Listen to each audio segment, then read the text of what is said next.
Hello friends, back to Bhavani lifestyle. என்னடா பேகை தூக்கிட்டு அக்கா எங்கே பிறட்டன்னு பார்க்குறீங்களா? உங்களுக்கு திறமை எங்கே ஃப்ரெண்ட்ஸ் போக போகிறேன். எங்கே போனாலும் உங்கள்கிட்ட சொல்லிட்டு போவேன், எங்கே வந்தாலும் உங்கள்கிட்ட சொல்லிட்டு வருவேன். சரிங்களா? என்னென்னு பார்க்கலாமா?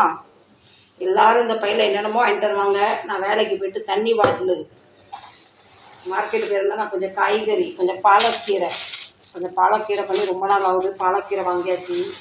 வெந்தயக்கீரை 1 10 ரூபா 2 கட்டு வாங்கியாச்சு. இல்லை அதுக்கப்புறம் என்ன, பீட்ரூட் 1 கிலோ 30 ரூபா, இஞ்சி 1/4 கிலோ 10 ரூபா. பின்ன அதுக்கப்புறம் விலை கொடுக்காம வாங்குறது கருவேப்பிலை மட்டும்தான். அதுக்கு இன்றைக்கி நம்மகிட்ட பணம் வாங்க போகிறாங்கன்னு தெரியல. உருளைக்கிழங்கு 1 கிலோ 25 ரூபா 1 கிலோ உருளைக்கிழங்கு.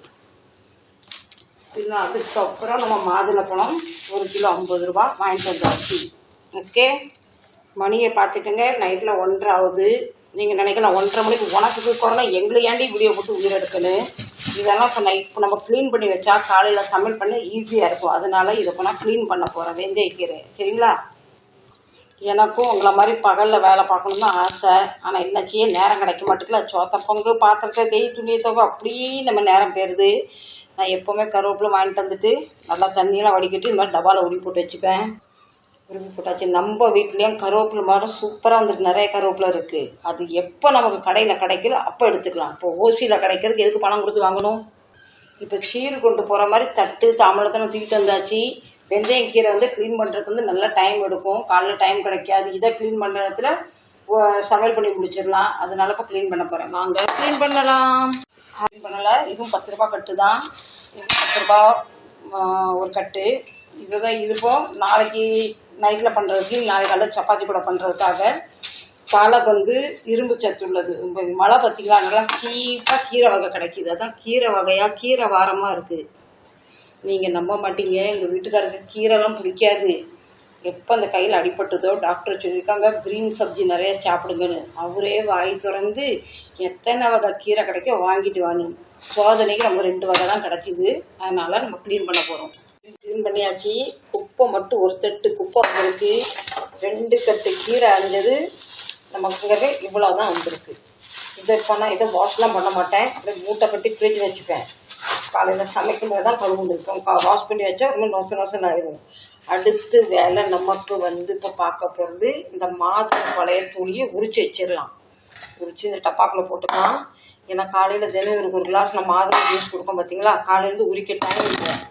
அதனால்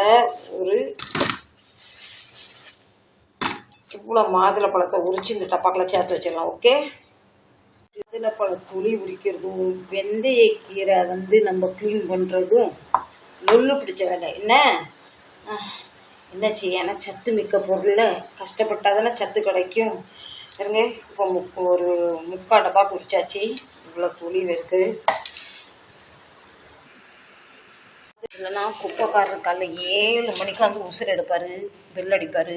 அவருக்கு என்ன தெரியும், நைட்டில் 2 மணி வரைக்கும் நான் கீரை க்ளீன் பண்ணேன்னு அவருக்கு தெரியாதுல்ல. பாவம் கவு தட்டிக்கிட்டு இருப்பார். வாங்க வீட்டுக்குள்ளே ஓடி போயிடலாம். மணி 2ஆகுது. எப்பா கதுவை முடிடும், அப்பா கல்ல பையன் வந்துடுவான்ப்பா.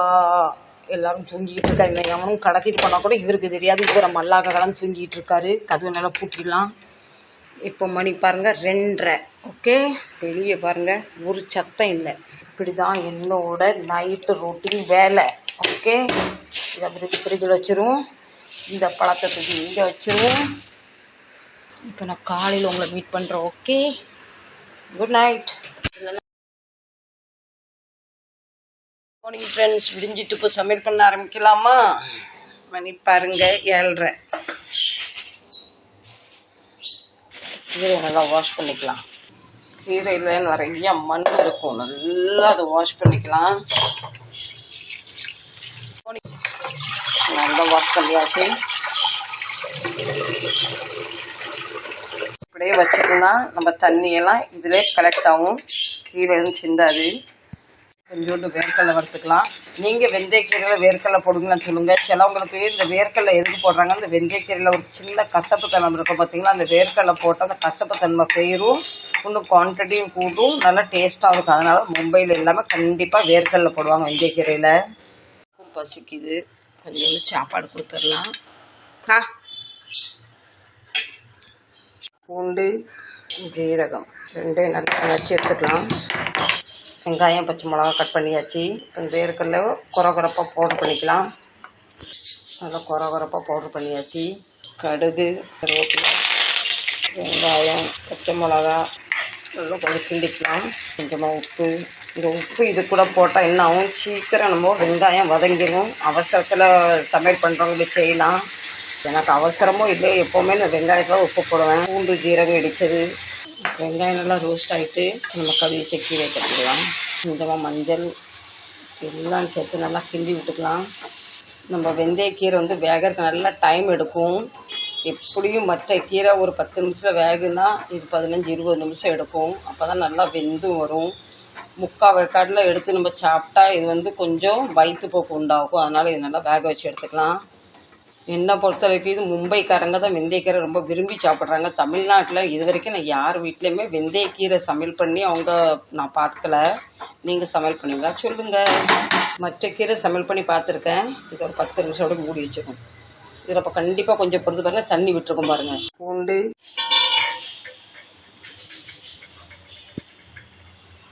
நான் சொன்னேன் பார்த்தீங்களா, அவ்வளோ தண்ணி விட்டுருக்கு பாருங்கள். இதுப்போ அரை வேக்காடு வெந்துட்டு நீ தண்ணி வத்துற வரைக்கும் நீ வேக வச்சுக்கலாம். அப்போ தான் வெந்துட்டுன்னு அர்த்தம். வச்சிடலாம். கீரை நல்லா வெந்துட்டு இந்த ஸ்டேஜில் நம்ம வேர்க்கடலை பொடியெல்லாம் தட்டிக்கலாம். வேர்க்கடலை பவுட்ரு போட்ட பிறகு ரொம்ப நேரம் கேஸில் வைக்க வேண்டாம். போட்டு 2 கிண்டிட்டு கேஸ் ஆஃப் பண்ணால் போதும். நேற்று 2 கட்டு கீரை க்ளீன் பண்ணேன். இவ்வளோ தான் கிடச்சிருக்கு பாருங்கள். இப்போ நம்ம methi sabzi ready. Gas off பண்ணிடலாம். கொஞ்சோண்டு பாசிப்பயிர் வேக வச்சு வச்சுருக்கேன், அது கிரேவி பண்ணுறதுக்கு.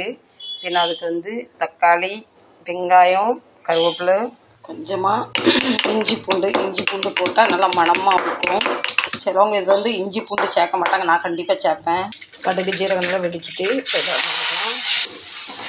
கொஞ்சமாக உப்பு, இஞ்சி பூண்டு, மஞ்சத்தூள், மிளகாத்தூள், தனியா பவுடர் நல்லா கிண்டிக்கலாம். பிஞ்சு கரம் மசாலா எல்லாமே நல்லா ரோஸ்ட் ஆகிட்டு இப்போ நம்ம வேக வச்ச பயிர். இப்போ கொஞ்சமாக சட்டி கழுவுனா தண்ணி. இப்போ இது நல்லா 10 நிமிஷம் மூடி வச்சு வேக வச்சு எடுத்துக்கலாம். கொஞ்சோண்டு பாசி பயிர் குழம்பு ரெடி. இதை நம்ம சப்பாத்திக்கும் சாப்பிட்லாம், சுடு சாதத்துக்கும் சாப்பிட்லாம், பழைய சாதத்துக்கும் சாப்பிட்லாம். ஒன்றும் இல்லைன்னா கூட ஒரு கிண்ணம் நிறைய எடுத்து இதை சாப்பிட்டுட்டு இந்த குழம்ப குடித்தாலுமே அவ்வளோ காரம் எதுவும் கூடுதல் போடல. அப்படி எப்படி வேணாலும் சாப்பிட்லாம். ரெடி. நான் சொன்னேன்னு குழம்ப குடிச்சிடாதீங்க. ஒத்துக்கலன்னா பின்ன எனக்கு நீங்கள் ஃபோன் பண்ணி கமெண்ட் பண்ணி திட்டுவீங்க, சரிங்களா? அடுத்து நான் மாதுளப்பழம் ஜூஸ் அரைக்க போகிறேன். ஜார் எடுத்துக்கலாம். 2 புடி மாதுளம்பழம், 3 புடி மாதுளப்பழம், பின்ன கொஞ்சம் ஆப்பிள் கட் பண்ணி வச்சுருக்கேன். அவருக்கு அப்படியே கொடுத்தா சாப்பிட மாட்டேக்காரு. இப்படி ஜூஸ் மாதிரி பண்ணி கொடுத்துட்டுனா கொஞ்சம் குடிக்க விரும்பி. இனிப்புக்காக 2 ஸ்பூன் சுகர் ஆட் பண்ணிக்கிட்டேன். இப்போ இதை அரைச்சி எடுத்துக்கலாம். இப்போ நம்ம ஜூஸும் ரெடி. பாசிட்டிவில் நான் என்னென்ன ரெடி பண்ணேன்னு பார்த்துடலாமா? நெல்லிக்காய் ஜூஸ், அவ்வளோ ஜூஸ். இப்போ குடிப்போம் கொஞ்சம் பொறுத்து. சுட சுட சாதம், பின்ன சப்பாத்தி, பின்ன தோசை, பின்ன கார சட்னி, பின்ன பீட்ரூட். இதை நான் பண்ணலை, வெறும் கட் பண்ணி வச்சுருக்கேன் கொண்டு போகிறதுக்கு வேலைக்கு. பின்ன வெந்தயக்கீரை பொரியல், பின்ன பாசி பயிறு கிரேவி. அவ்வளோதான். இது அரைச்ச ஜூஸ். இது ஒரு பாட்டிலில் ஊற்றணும். இவ்வளோதான் என்னோட கிச்சனோட இன்றைக்கி பரவாடி. கிச்சனில் நான் டிஃபின் எல்லாம் பேக் பண்ணியாச்சு.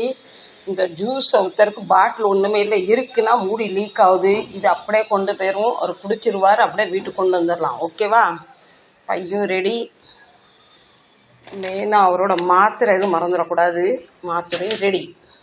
இருக்குன்னா ரொம்ப சின்ன பையாக இருக்குது, இருக்குன்னா ரொம்ப பெரிய பையாக இருக்குது. பெரிய ஜோல்னா போயிருக்கு. இந்த தண்ணி பாட்டில் எதுக்குன்னா எனக்கு ட்ரெயினில் வேலைக்கு போகும்போது பயங்கர தண்ணி தாக இருக்கும். அதுக்காக இந்த பாட்டில் தண்ணி கொண்டு போவேன். எல்லாம் பேக் பண்ணியாச்சு. இப்போ மறந்தே வச்சாச்சு. வாங்க வேலைக்கு போகலாம். வேறு கொடை எடுத்துக்கிட்டேன். வீட்டை விட்டு போகும்போது கொடை, வரும்போது ரெயின் கோட்டு. ஏன்னா போகும்போது ட்ரெயினில் போகிறோம், வரும்போது பைக்கில் வரும். இப்போ நம்ம ஹேண்ட் பேக். ஓகே, இவ்வளோதான். தினம் வேலையை முடிச்சுட்டு வீட்டுக்குள்ளேருந்து புறப்படுறதுக்கு இப்படி உயிரை விட வேண்டியதாக இருக்குது. டிஃபனில் என்ன இருக்குன்னா பர்ஸு, மொபைலு, வீட்டு சாவியெல்லாம் வைப்பேன். இதுக்குள்ளே போட்டால் காணாமல் போயிடும். இதை கொண்டு போவேன். நேற்று நைட்லேயே அந்த பாதி வேலை முடித்தனால இப்போ கரெக்ட் டைமில் கிளம்பிட்டாச்சு. கரெக்ட் டைமில் ட்ரெயினை பிடிச்சிடலாம். இந்த வீடியோ பிடிச்சா கண்டிப்பாக சப்போர்ட் பண்ணுங்கள். நீங்களாம் எப்படி வேலைக்கு போகிறவங்க எப்படி மேனேஜ் பண்ணுறீங்க அதுவும் எனக்கு சொல்லுங்கள். எனக்கு கொஞ்சம் ஐடியா கிடைக்கும். மீண்டும் நல்ல ஒரு பதிவில் சந்திக்கிறேன். அதுவரை உங்களிடம் விடைபெறுவது உங்கள் பவானி லட்சம். Tata bye bye, love you. Support பண்ணுங்கள், லைக் பண்ணுங்கள், ஷேர் பண்ணுங்கள். சப்ஸ்கிரைப் பண்ணாதவங்க சப்ஸ்கிரைப் பண்ணி வச்சுக்கோங்க. பாய்.